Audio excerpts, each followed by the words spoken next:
Welcome to my channel, The Human Frontier. The first time the alarms screamed across the capital, no one believed the fire could reach the royal wing.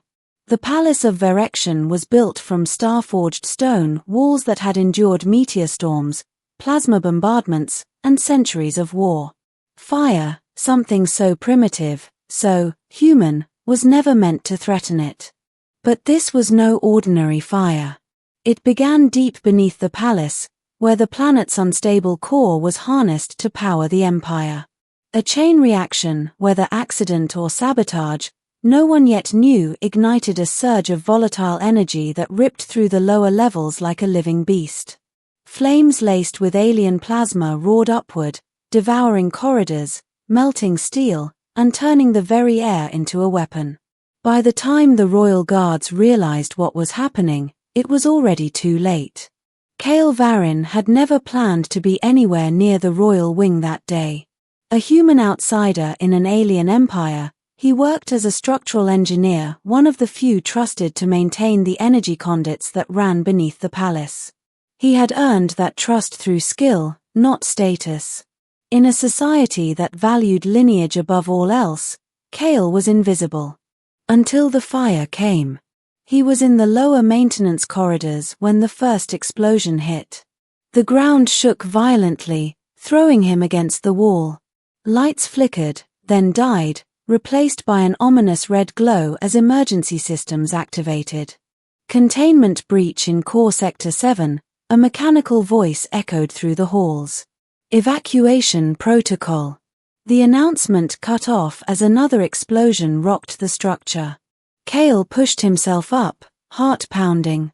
He didn't need the system to tell him what was happening. He had seen the readings earlier, small fluctuations, easy to ignore. Now they had become something far worse. Firestorm. And it was climbing. Above, in the royal wing, Princess Elira stood frozen as smoke curled beneath the grand doors of her chamber. "Your Highness, we must go," one of her attendants urged, panic breaking through her usual composure. Elira didn't move. Her violet eyes were fixed on the flickering shadows cast across the walls. The palace had always felt eternal, untouchable. Now it felt like a trap. "Where are the guards?" she asked quietly. "They've been redirected to the Queen's chamber," the attendant said. "We have to." The doors suddenly burst inward as a wave of heat slammed into the room. Flames licked across the threshold, consuming the ornate furnishings within seconds. The attendant screamed. Elira stepped back, her breath catching as the fire surged forward, faster than it should have been able to move. There was no time. No escape. Kale reached the upper levels just as chaos erupted. Servants ran in every direction, some coughing, others dragging the injured. The air was thick with smoke, making every breath a struggle. Above, the elegant architecture of the palace had become a cage of burning beams and collapsing ceilings. "Royal wing!" Kale shouted, grabbing a passing guard.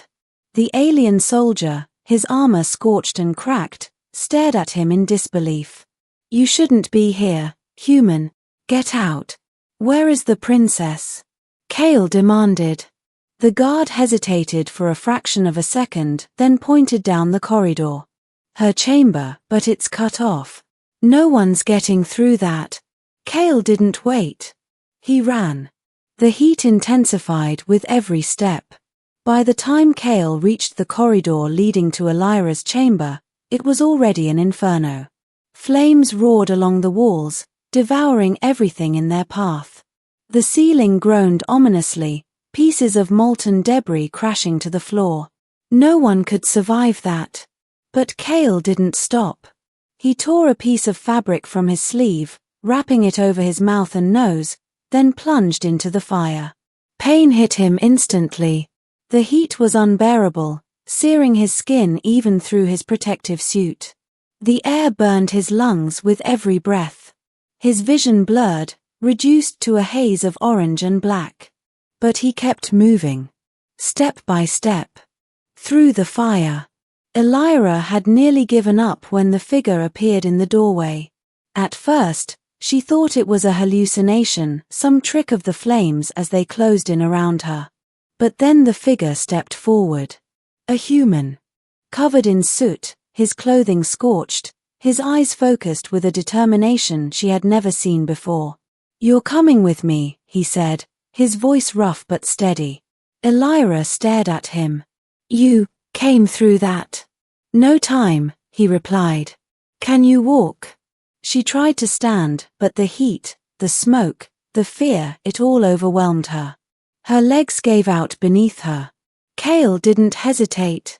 He crossed the room in 2 strides, lifting her into his arms. For a brief moment, their eyes met, hers filled with disbelief, his with unwavering resolve. Then he turned and walked back into the fire. The journey out was worse. Carrying Elira made every step heavier, every second more dangerous. The flames had grown stronger, feeding on the collapsing structure.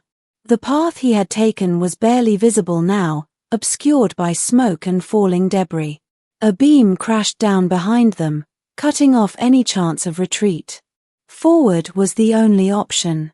Elira clung to him, her breath shallow as she felt the heat pressing in from all sides. "You won't make it," she whispered. Kale tightened his grip. "Then we don't stop." Another explosion rocked the corridor, sending a shockwave through the flames. Kale stumbled but didn't fall. He kept moving. Step after step. Through fire. Through pain. Through the impossible. By the time they reached the outer hall, Kale's strength was nearly gone. The flames were weaker here, the air clearer, but his body had taken too much. Every muscle screamed in protest, every breath felt like glass in his lungs. But he didn't stop. Not until they were clear.